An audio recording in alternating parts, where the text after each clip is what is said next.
Tonight on the Fox 13 Sports page, you can't race in the rain, but after hours and hours of waiting, the NASCAR season finally started at Daytona. And what a finish! The Runnin' Utes nearly upset Arizona earlier in the week. They made sure it wouldn't even be close today against the Sun Devils. The Utah Jazz continue their roller coaster season. After their biggest up, they headed down fast.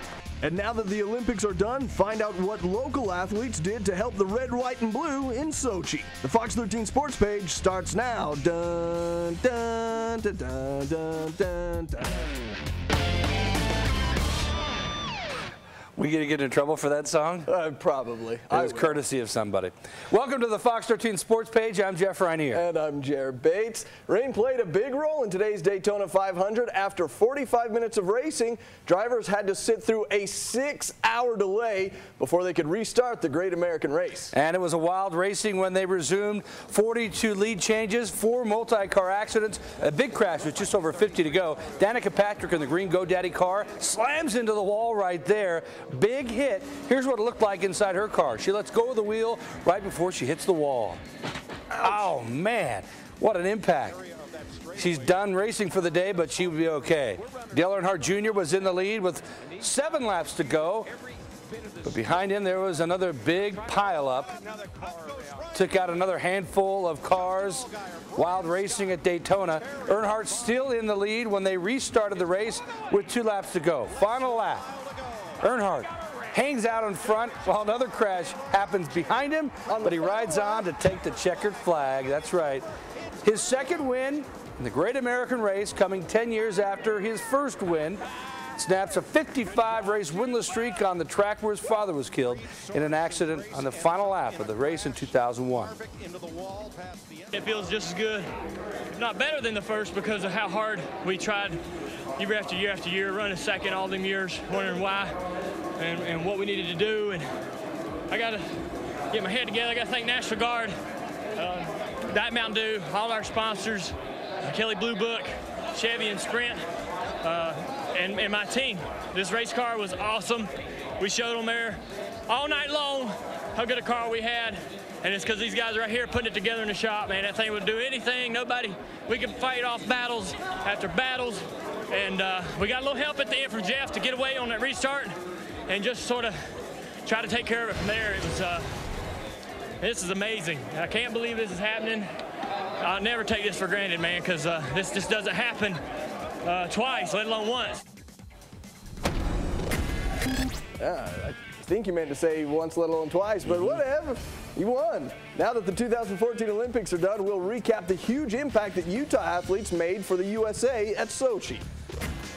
Timberwolves were shorthanded last night against the Jazz, so how come Utah lost? We'll hear what the team had to say about dropping their 3rd game in a row. The Runnin' Utes got a runaway win tonight over Arizona State, and wait until you hear what the head coach said as the team gets closer to tournament time.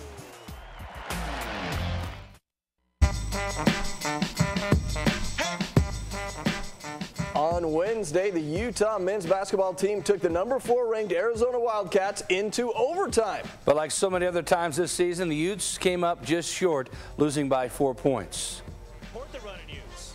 Former Jazz coach Jerry Sloan in the stands as the Utes took on Arizona State. And there's another former Ute, Steve Smith, the Carolina Panthers. Great wide receiver. Utes got off to a fantastic start. DeLon Wright, ball fake, and takes it right to the rim. Great drive and finish by Wright, 7-2 Utah. They also played well on defense. Princeton Anwaz with the rejection. Ain't nobody got time for that. Look at this thing. Get that out of here. Then on the offensive end, Anwaz with the spin and the bucket. Playing well in the starting role. He finished with 12 points for the Utes. They extended the lead before the half. Wright with the steal.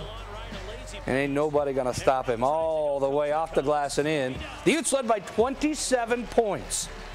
Arizona State, though, made a run in the second half. Igor Kuleshov knocks down the 3. Cut the Utes lead to 13, but the Utes answered on their next trip down the court.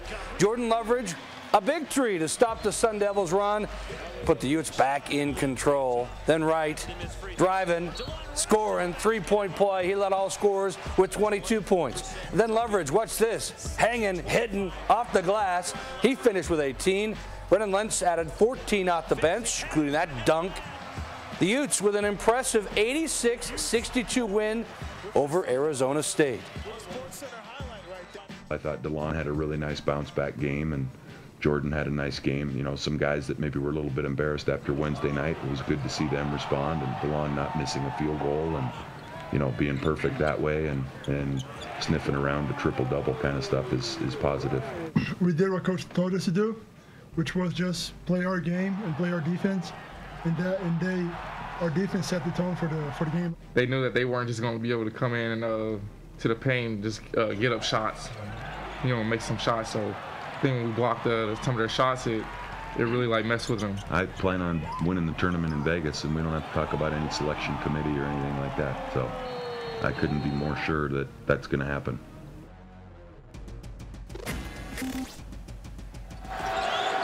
Bell, stolen right back by Matt Carlino. Dranginis could not take it away. Carlino scores.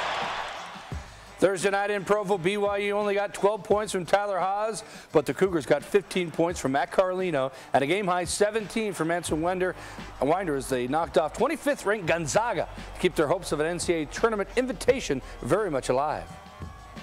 Oh, the feeling is surreal. You know, you get the top-ranked team coming in and to your place, and you know the crowd's going crazy, and you know we band together and we said we have nothing to lose, and we go out and we fight like that. And so I mean the feeling is it's unreal. Hopefully it helps us. You know, we need as much help as we can get going into the tournament, and you know we know this is a big win for us because they're a ranked team. So hopefully this helps us. The last time BYU played Portland, Tyler Haws scored 48 points, but the Cougars still lost to the Pilots in triple overtime. Tonight, fast break, Haws to Luke Worthington. Three-point play, BYU with an 8-0 run. Skylar Halford spins, hangs and hits. No, he misses, but the follow-up jam by Eric Mika. BYU up by 9. Defense now, Frank Bartley with the steal. Kicks it out to Matt Carlino. He can shoot the three, loves to shoot the three. Cougs by 16. Second half now, Haas posting up. Spin, that's a tough shot, and he hits it. He moves into 7th place on BYU's scoring list. Then Worthington forces another turnover. It's a Winder ahead of the pack, lays it in. BYU ahead by 20. Under 5 minutes to go. Haas to Mika, and he throws it down. 8 points off the bench, but Carlino was the man, ties his career high with 30 points to lead all scorers. How did they ever lose to these guys earlier in the season? Home court advantage, fans, I don't know. Fox 13's Bailey McMurdie was with the Cougars for more on their home win. Tyler Haws wasn't the main guy for Portland to guard. Matt Carlino gave the Pilots a lot of trouble, shooting 68% overall and sinking 8 three-pointers. If Carlino would have just sunk one more three, he would have tied Jimmer Fredette for most three-pointers made in one game. I'm so happy for you know, Matt, and for his confidence, and you know, just the way that he's just kind of flourished in this role. And it's a difficult thing, I know, for him, but he gives us such a lift. Carlino says he prides himself on having the most fun out on the court, and that is translating into good plays. I think we're all just having fun and just really enjoying playing together because we know there's not much basketball left. So. Coach Rose says that Carlino's gameplay is proof that more players than Tyler Haws can carry a game. Tonight he had one of those special games where the basket looks really big, and he was able to kind of carry us there for a while when it was really tough around the basket. I mean, we needed somebody to step up. Tyler's such a threat. He commands so much attention. It's good that other guys are stepping up, and you know, it's hard to guard 5 guys. The Cougars only have one regular season game left, and that's next Saturday in San Diego against the Toreros. From the Marriott Center, Bailey McMurdie, Fox 13 Sports Page. Utah State men at home last night against Fresno State. Kyle Davis had a double-double with 14 points and 15 boards. Jared Shaw put in a team-high 18. And Spencer Butterfield and Tanale Rowland each reached double digits, but Preston Medlin just 6 points on 2 of 9 shooting. Ouch, the Aggies lost by 3, dropping to just 5-10 in the Mountain West Conference this year. Here's the rest of the scores from last night in the Big Sky Conference. Weber State ended a 4-game road trip and ended a 2-game losing streak by beating Montana State. Bobcats, Davion Berry led the way with 20 points. Southern Utah continues their losing streak, the longest in the nation in D1 basketball after getting beaten by Eastern Washington. And in the WAC, Utah Valley got stunned on the road at Missouri, Kansas City, the first-place team in the conference, losing to the 7th-place team by 18 points. Now here's what's up for our local teams coming up this week. On Tuesday, Utah State is at New Mexico. On Thursday, Utah Valley at New Mexico State. Sacramento State is at Weber State. Southern Utah at Montana State. And on Saturday, we just heard about it, BYU closing out the regular season at San Diego, and Utah in their home finale against Colorado. Top 25 hoops from yesterday. This was a great one. Number 1 ranked Syracuse trying to rebound from their only loss of the season at Duke. First half, CJ Fair in the paint, gets it 12 points. Orangemen up 6. Second half, Rodney Hood misses. Jabari Parker does not miss. Slams it in, 19 points, 10 rebounds, under 15 seconds left. 2-point game. Fair drives, but he's called for a charge. Jim Boeheim disagrees, doesn't like the call, gets tossed. You know when they blur your mouth, you're saying bad things. Yeah, that's not safe for work. After starting the season 25-0, Hughes loses 2 in a row. Utah Jazz went into NBA All-Star Weekend riding a season-long 3-game win streak. They were hoping to continue the momentum coming back from vacation on Wednesday night. Darren Williams and Andre Kirilenko with Gail Miller. The Nets took on the Jazz. Williams with a move on Gordon Hayward. Oh, that's pretty. Fade away, hits it. Then Kirilenko does everything for the Nets just like he used to for the Jazz. Gets the steal all the way in for 2. 4 points, 3 steals for AK. Alec Burks played well off the bench. Nice bucket here. He led the Jazz with 23 points. Ennis Cantor started for Derek Favors. That bad hip keeps getting bad. Cantor scored 18 points. The Jazz built a 13-point lead in the third quarter, but it was tight in the fourth. Trey Burke ties it up in the fourth. Williams then took an elbow from Burks, went down hard. D. Will hurting on the court. He'd come back, though, help put the Jazz away with this 3. D. Will scored 19. The Nets beat the Jazz 105-99. On Friday, it was Trey Burke, the leading candidate for Rookie of the Year, against last year's winner, Damian Lillard. First quarter, tied at 12. Burke drives past Lillard, misses the floater, but follows his own miss, and the Jazz take the lead. Second quarter, shot clock running down. Alec Burks has to just heave it up, not even close, but Ennis Cantor there to put it in, tied his career high with 25 points, also pulled in 13 boards. Then Burks makes up for that miss, driving dunk, Utah back on top. Lillard answers with a floater on the other end. Portland up 3 at that point. Third quarter, Utah down 6. Burke, crazy deep 3, nails it. That cuts the lead in half. Then Gordon Hayward, quick hands, comes up with a steal, outlet to Burke. The rookie, nice finish at the rim, Jazz up 4. But in the fourth quarter, Portland back up 6. Burke, another 3. Jazz back within 3. He had 21 points, but Lillard responds again. Off the screen, nails a triple, game high 28 points for the former Weber State star. Hayward added one last highlight for the Jazz with a driving slam dunk. He had 17. But Portland wins 102-94. The Jazz dropped their second straight. Remember, they had 3 wins in a row heading into the All-Star break. Favors still out last night against the Timberwolves. So Ennis Cantor got the start at center, facing Kevin Love from Minnesota. Marvin Williams started things off for Utah with that 3, score down. Then the second quarter, Jazz get the steal. Richard Jefferson, Burke to Jeremy Evans, flies in for the jam. Tied at 41. Third quarter, Love 3. Ennis Cantor just put his hand up. What do I got to do? Cantor did play well, though, on offense. Jeremy Evans gets it to the Big Turk, lays it off the glass. He matched a career high with 25 points. While he was good, Love was great. Full court pass to Corey Brewer. Triple-double for the first time in his career for Love. 37 points, 12 rebounds, 10 assists. The Jazz have now lost 3 in a row. We know this. Love can do a lot of things, and the Jazz sure do miss favors. Love is tremendous at getting the ball out quick and throwing advanced pass, and we knew he and Brewer built something there. Those two guys have created an identity of Brewer just does a great job of busting out, and Love looked for him. So to give up as many I think they had 24 transition fast break points tonight is too many. The coaching staff does a great job of putting together a game plan for us, and I think we're trying to go out there and do our best to execute it, but obviously throughout the course of the game, we're going to have breakdowns, and I feel like that's where Derek has come to save the day for us. And when he's not back there, man, it becomes a little difficult for us to. No word if D-Fave will be back tomorrow when the Jazz try and snap their 3-game skid hosting Boston and Gordon Hayward's old college coach. On Wednesday, Jeff Hornacek and the Suns back in town. And then on Friday, the Jazz start a 6-game road trip beginning at Cleveland. They got to win that one. Big Western Conference matchup today. Thunder at home against the Clippers. Kevin Durant had a big game for the Thunder. Drives in and rocks the rim.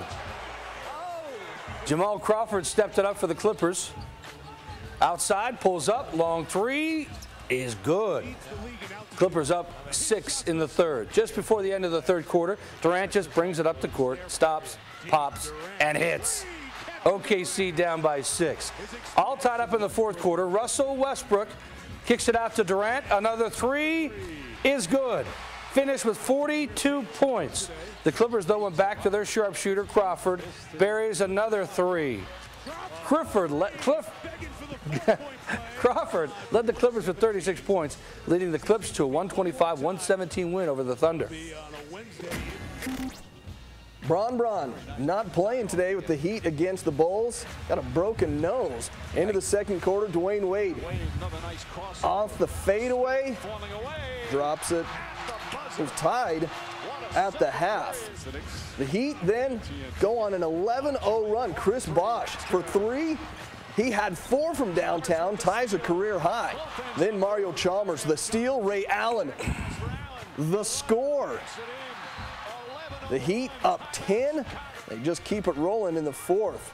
D. Wade pulls up, knocks down another jumper. He had 23. Bosh led the Heat with 28 points, also pulled in 10 rebounds. No LeBron? No problem. The Heat beat the Bulls 93-79. We'll relive the best and worst moments for Team America from the Sochi Olympics later on the show. But first, we've got the rest of tonight's NBA scores.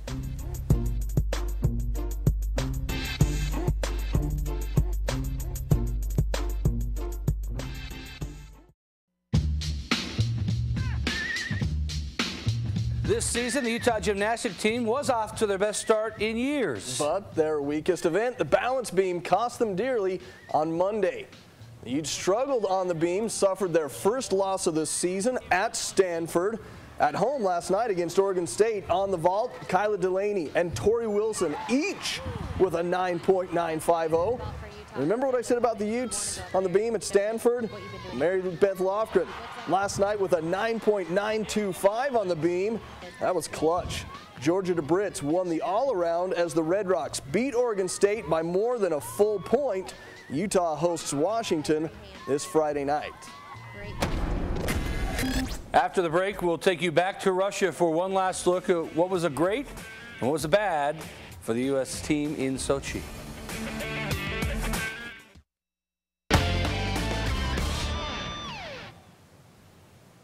The 2014 Winter Olympics concluded today. Canada won the gold medal in hockey, defeating Sweden on the final day of competition. The United States and Utah made another big impact at the games. Here's a list of the brightest highlights and a few of the low points from Sochi, Russia. The first golden moment of the games came on the very first day when Park City's Sage Kotzenberg won gold in the first ever Olympic snowboarding slopestyle. To secure the win, he unleashed a trick he'd never pulled off in competition before. That wasn't the only first ever medal for the United States. Salt Lake resident Maddie Bowman won the women's gold in the debut of halfpipe skiing. Another Salt Lake resident, Caitlin Farrington, won gold in the women's snowboarding halfpipe. Longtime downhill star Bodie Miller, competing in his 5th Olympic Games, won his 6th Olympic medal, taking bronze in the Super G. At age 36, Miller is the oldest ski racer to win an Olympic medal. Fellow downhill skier Ted Ligety of Park City, who dominated the World Cup last season, carried his success into Sochi, taking first place in the giant slalom and becoming the first American man with 2 Olympic alpine gold medals. A decade-long pursuit of a medal finally paid off for Orem native Noelle Picus Pace. The mother of 2 kids went through a miscarriage and had retired from competition before returning to win the silver in skeleton. Utah and the U.S. are leading the way into the future of Olympic sports. Park City's Joss Christensen took the gold medal and was joined by Americans Gus Kenworthy and Nick Gepper for a sweep in the Olympic debut of skiing slopestyle. The youth movement continued in traditional events too. The Vermont skier Michaela Schifrin became the youngest slalom winner in Olympic history at just 18 years old. Utah's Stephen Holcomb and Chris Vogt were half of the 4-man bobsled team to win bronze. Then Holcomb and Stephen Langton added bronze in the 2-man, becoming the first Americans to win 2 bobsledding medals at one Olympics in 62 years. Among the major disappointments from Sochi, the United States was completely shut out in speed skating. Shaun White, the most recognizable athlete in snowboarding, failed to medal, and the U.S. hockey team, after beating Russia, lost to Canada in the semifinals, then got crushed by Finland 5-0 in yesterday's bronze medal game. Russia may have had their share of problems as a host country, like U.S. athletes getting trapped in their bathroom and having to literally rip a hole through the door to get out, and wolves running through the hallways. That was a hoax. But it didn't stop Russia from winning in both the total number of medals and winning the most gold medals. The United States finished 2nd in the total medal count, 5 behind Russia. Norway was 3rd overall, 2nd in the number of golds. Canada finished 4th, and the Netherlands completes the top 5 for total medals won at the Sochi Games. Did you see the Katie Hansen Twitter controversy? She posted a video of a wolf walking through the hallways of the, turned out to be a big stunt that caused a lot of uproar. That was probably one of my favorite parts of the games. So thank you, Kate Hansen and Jimmy Kimmel. I can't wait to find out what they'll do 4 years from now to top that. Well, probably figure something out. We'll leave you with some other blunders. Here are our bloopers of the week. Good night, everybody.